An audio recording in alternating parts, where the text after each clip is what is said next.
नमस्कार। कार्यक्रम ज्योतिष भविष्यवाणी टिभी हेरिराख्नु भएको छ। च्यानलका विभिन्न जानकारीहरू प्लेलिस्टको माध्यमबाट पनि हेर्न सक्नुहुनेछ। म अस्ट्रो डाक्टर कृष्ण रेग्मी। कुनै पनि जानकारीको लागि अथवा चिना हेराउनका लागि दिएको नम्बरमा व्हाट्सएपमा सम्पर्क गर्न सक्नुहुनेछ।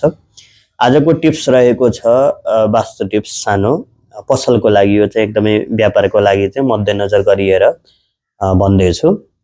यदि कुनै व्यक्तिले पसल खोलिराख्नु भएको छ जहाँ चाहिँ विद्युतीय कारोबार गर्ने मेसिन छ, चाहे त्यो अब कफी सप छ भने कफी बनाउने मेसिनहरू भयो, पसल छ भने किराना पसल छ भने फ्रिजहरू होला, अथवा अन्य जुनसुकै तपाईले व्यापार गर्दै हुनुहुन्छ तर साथमा चाहिँ तपाईको व्यापारको लागि चाहिँ मुख्य भनेको चाहिँ मेसिन प्रयोगमा चाहिँ ल्याउनु नै पर्ने हुन्छ भने त्यो मेसिनलाई चाहिँ कुन दिशातर्फ राख्ने र कुन दिशातर्फ चाहिँ नराख्ने, यसको पनि एकदमै विचार चाहिँ गर्नुपर्ने हुन्छ।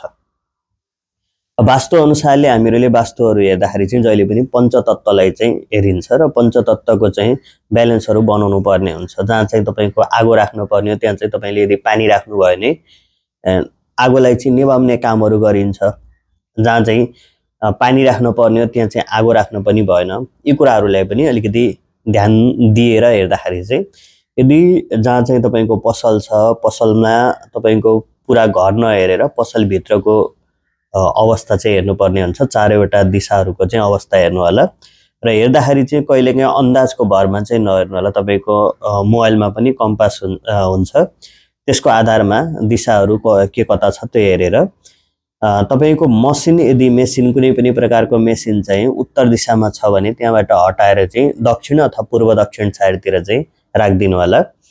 यदि कुनै पनि प्रकारको इलेक्ट्रिकल चिजहरू भयो, इलेक्ट्रिकल इलेक्ट्रोनिक चिजहरू अथवा कुनै पनि विद्युतीय जहाँ चाहिँ विद्युत दिइराख्नु पर्ने, बिजुली दिइराख्नु पर्ने सामग्रीहरू, मेसिनहरू चाहिँ यदि तपाईको उत्तर दिशामा भयो भने उत्तर दिशा भनेको चाहिँ तपाईको जलीय दिशा हो, वाटर जलको चाहिँ दिशा हो र यो दिशातर्फ चाहिँ तपाईले राख्दाखेरि चाहिँ त्यहाँ के हुन्छ समस्या चाहिँ मेसिनमा चाहिँ गडबडी आइदिने, बिग्रिने, खराब हुनेतिर चाहिँ जाने हुन्छ। त्यही ठाउँमा चाहिँ अग्निको दिशा भनेको चाहिँ तपाईको दक्षिणी दिशा, पूर्व दक्षिणको जुन कोण हुन्छ त्यो साइडहरू भनेको तपाईको एकदमै गर्मी दिने दिशा र तपाईको त्यो साइड भनेको चाहिँ अग्निको दिशा भएको कारणले चाहिँ जहिले पनि मेसिनहरूसँग चाहिँ सम्बन्धित कामहरू गर्दा मेसिनको कुराहरू भयो, लाइटको कुराहरू राख्दाखेरि चाहिँ पसलमा त्यो साइडतिर चाहिँ राख्नु भयो भने तपाईको लागि चाहिँ राम्रो हुन्छ। बाँकी अब पसलसँग चाहिँ सम्बन्धित कुराहरूमा अन्य वास्तुहरू मिलाउने छुट्टै कुराहरू भयो, तर उत्तर दिशामा चाहिँ मेसिन कहिले पनि राख्न आउँदैन।